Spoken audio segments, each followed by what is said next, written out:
नमस्कार दोस्तों, बिंदास बातें में एक बार आप सबका फिर से स्वागत है। आज की चर्चा, आज हम बात करेंगे कुछ इमोशंस और एक्शंस के बारे में और कोशिश करेंगे कि दोनों को मैं अपने विचार बताऊंगी ऑफ कोर्स, एंड ये भी कोशिश करेंगे कि कैसे हम दोनों को अलग रख सकते हैं और क्या उसका फायदा होता है, ये भी बहुत जरूरी है।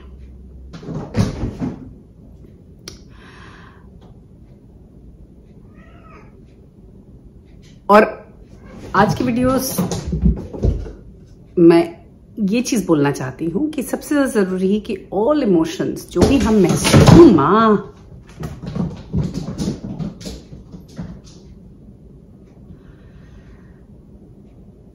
all emotions that we feel, they are all valid. तो सबसे पहले तो यही जानना जरूरी है कि हमारे इमोशंस गलत नहीं हैं। आप क्या बताएं, काजू किशमिश यहाँ दौड़ा मचा, इतना गधा जुज मचाए बैठे हैं, कहाँ हैं? अरे यहाँ खड़खड़ खड़खड़ खड़खड़ खड़खड़ घोड़ों की तरह दौड़ रहे हैं। बट एनीवेज, तो किसी चीज पे गुस्सा आना, किसी भी चीज पे, सो से फॉर एग्जाम्पल ऑफिस में आपको बॉस ने खराब तरीके से ट्रीट किया या आपकी इज्जत नहीं की या सबके सामने आपको जलील कर दिया, तो आपको गुस्सा आया। तो ये जो गुस्सा है ये वैलिड है, एकदम वैलिड। पर अगर आप घर वापस आकर इस गुस्से को किस पे उतारते हो, अपनी बीवी और बच्चों पे, यानी चिल्लाते हो, चीजें फेंकते हो, खाना ठीक से नहीं खाते हो, या बहुत गुस्सा है तो शायद बीवी की पिटाई भी कर देते हो, वो वैलिड नहीं है। हुआ क्या कि आपके ऑफिस में जो हरकत हुई है, आपके बॉस ने जो आपको ट्रीट किया, उससे आपको गुस्सा तो आया, लेकिन चूंकि आपकी औकात नहीं है कि आप अपने बॉस के सामने खड़े हो के दो शब्द या कुछ जवाब दो इस बारे में, तो आप क्या करते हो, आप घर आते हो और वो गुस्सा आप अपनी बीवी बच्चों पे निकाल देते हो। तो ये जो गुस्सा आना वो वैलिड था, लेकिन जो आपने उसके प्रति एक्शन लिया वो बहुत ही गलत था, तो वो इनवैलिड है। तो गुस्सा इज जायज, अगर आप एक्शन उसके प्रति गलत लेते हो तो वो इनवैलिड है। नाउ अगेन, अगर हम ऐसा सोचें, अपनी ब्रेन को कुछ ऐसा ट्रेन कर लें कि अगर मुझे गुस्सा आएगा तो मैं शांत होने की कोशिश करूंगा, या मैं बैठ के मेडिटेट करने लगूंगा, या मैं बैठ के लंबी लंबी सांसें लूंगा, सांस ब्रीद इन ब्रीद आउट। नहीं कहते कि गुस्सा आए और उससे एक्शन करने से पहले आप 10 तक की गिनती गिन लें, तो आपका एक्शन बदल जाएगा। क्योंकि आपको अगर अभी गुस्सा आया है और आप अभी कुछ चीज एक्शन करते हो, स्ट्रेट अवे उसका रिएक्ट कर लेते हो, तो आपका एक्शन बहुत बुरा होगा। लेकिन अगर आप कुछ पल रुक जाते हो तो एक्शन बदल जाएगा, आप थोड़े शांत हो जाओगे। तो वही, अगर हम ये सोच लें क्योंकि हमें गुस्सा आ रहा है, हम अभी शांत हो जाते हैं, आंख बंद करके बैठ जाएं, या आप गिनना शुरू कर दें 1 2, या आप बड़ी बड़ी सांसें लें,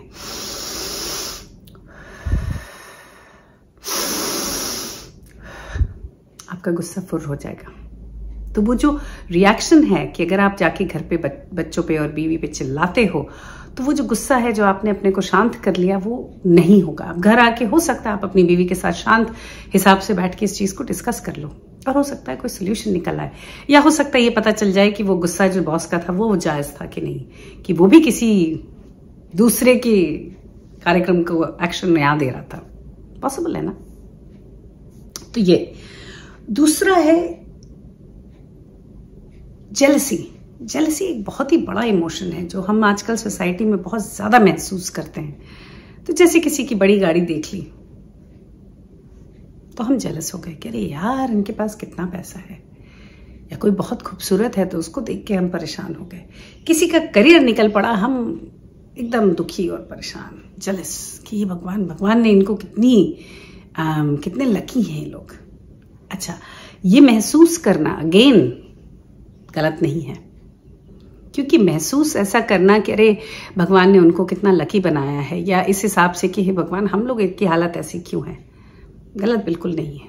पर जो अगर से फॉर इंस्टेंस कि ऑफिस में कोई बंदी है जो अप द लैडर जा रही है, यानी अभी ज्वाइन किया उसने लेकिन वो कुछ ही टाइम में मैनेजर बन गई और वो कुछ ही टाइम में और आगे, तो हम तुरंत इस चीज पे जज करने लगते हैं। हम बोलने लगेंगे कि भाई ये जो है ना, ये इतना ऊपर पता क्यों चढ़ी है, क्योंकि बॉस के साथ सोती है, दूसरों को प्लीज करती है, तो वो जजमेंट हो गया, राइट। तो जेलसी इज वैलिड, बट उसके अगेंस्ट अगर हम दूसरे सामने वाले को नीचा दिखाने की कोशिश करें या उसको हम जज करें या उसके एक्शंस को हम क्वेश्चन करें, उसकी क्रेडिबिलिटी को हम नीचा कर दें, जीरो कर दें, दैट इज रॉन्ग। तो इंस्टेंट अगर ऐसा होता है और हम जाकर के उस बंदी से कहें कि यार गजब हो गया तुम्हारे साथ, तो डेफिनेटली तुम बहुत टैलेंटेड हो, क्योंकि मैं तो इतने टाइम से यहाँ स्ट्रगल कर रहा हूँ, मेरा तो कुछ हुआ नहीं, लेकिन यू रियली टैलेंटेड, तुमने इतनी जल्दी आके इतनी ऊपर आप चले गए। तो कई बार आपको ये पता चलेगा कि वो बंदी जो है, आप सोचते हो कि उसने अभी ज्वाइन किया, लेकिन हो सकता है वो किसी और कंपनी से बड़ी पोजीशन से रिडंडेंट होके आई हो। ऑफिस ने उसको एक छोटी पोस्ट पे लिया है इस कंडीशन पे कि जैसे ही पोस्ट दूसरी खाली होगी सीनियर, उसको वो ऑफर की जाएगी। हो सकता है ना। ये भी हो सकता है कि आप सोचते हो कि वो तो कल की छोकरी है, लेकिन वो बहुत भयंकर क्वालिफाइड हो एंड वो डिजर्व करती है उस पोजीशन को। तो हम ये जो जज करते हैं लोगों को, ये हटा देना चाहिए। तो jealousy is valid but judgement is not. Third बहुत इंपॉर्टेंट इमोशन है जो हम लोग हमेशा महसूस करते हैं, दैट इज पेन।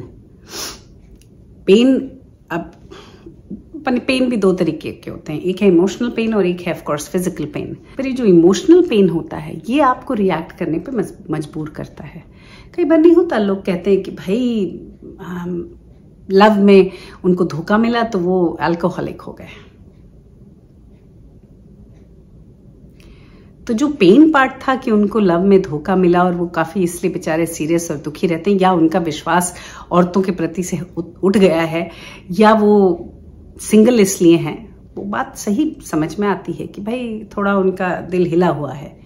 लेकिन उस चीज को आप अगर इक्वेट कर दो कि भाई मैं तो इसलिए पीता हूं क्योंकि मेरा दिल टूटा हुआ है, तो ये तो गलत है ना यार, क्योंकि फिर अगेन आप पीते हो तो उसके कॉन्सिक्वेंसेस दूसरे ऐड हो जाते हैं।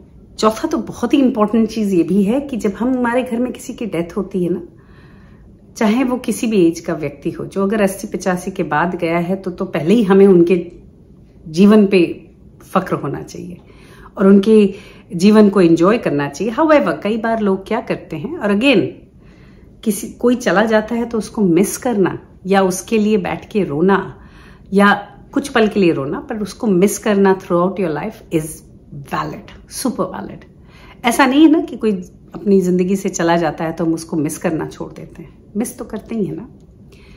लेकिन अगर हम उस पास्ट में जीने लगे या उसी जीवन में, या जो मर गए हैं उन्हीं के साथ अपना सारा इमोशन अटैच करके रखें कि अरे यार मेरे पिताजी चले गए, मुझसे जिया नहीं जा रहा है, या कैसे थे वो, या उन्हीं की बात करना, उन्हीं के बारे में सोचते रहना। जो लोग जीवित हैं, जो आपके आसपास बैठे हैं, उन पे ध्यान ना देना, वो इनवैलिड हो जाता है। क्योंकि अगेन जीवन भी वही चीज है ना, सबसे बड़ा, मौत is the biggest truth of, जैसे कि birth is the biggest truth, वैसे डेथ भी, तो उसको हम एक्सेप्ट नहीं कर पाते। तो acceptance is very important. So in this scenario missing someone is valid, however holding on to the past is not, कि आप हर वक्त उसमें जीते रहो। तो जो आपके आसपास आपके बीवी बच्चे या पति बच्चे या जो भी लोग जिंदा हैं आपके आसपास, उनको आप इग्नोर कर जाते हो, और वो फीलिंग्स फिर क्या होगा कि जो आपके आसपास हैं वो गुजरेंगे जब, तो आप उनमें अटक के रह जाओगे। तो आप पास्ट में ही रहते रह जाते हो, प्रेजेंट में कभी आ ही नहीं पाते हो।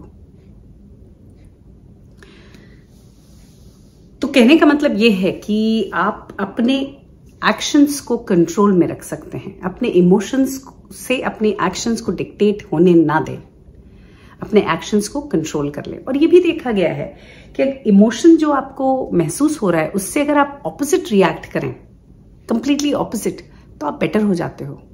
नहीं होता कि आदमी दुखी है, बहुत दुखी है, कोई मर गया या कुछ भी हुआ, बहुत दुखी है वो, तो यूजुअली लोग कैसे रिएक्ट करते हैं कि चलो भाई कमरा बंद करके अंदर घुस गए, रो रहे हैं अकेले बैठ के।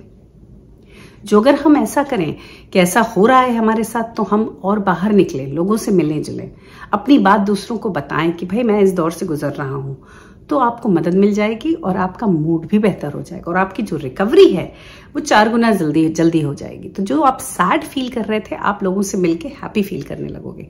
तो अपने को आइसोलेट करने से बेहतर है कि आप लोगों में घुल मिल जाओगे। सिमिलरली एक एंगर पे एक किसी ने कहीं मैं देख रही थी, और एक कोई बुद्धा, शायद बुद्धा का कोट है, वो कहते हैं कि भाई जो गुस्सा है वो एक जलते हुए कोयले की तरह है, कि आप जब उठाते हो उसको, आप किसी और पे फेंकने के लिए उठाते हो कि ये जलता हुआ कोयला, मैं साले इस बंदे पे मारूंगा जिसने मुझे परेशान किया है, जिसकी वजह से मुझे गुस्सा आ रहा है। लेकिन इन द प्रोसेस आप अपने को भी जला बैठते हो, क्योंकि जब आप कोयला उठाओगे तो आपका हाथ भी तो जलेगा ना।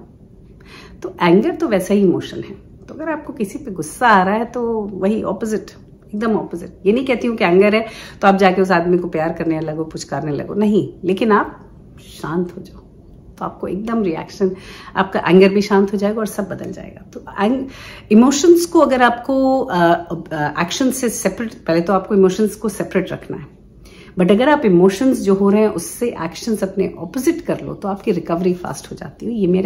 ये मैंने महसूस किया है, सोचा है, ऐसा मुझे लगता है।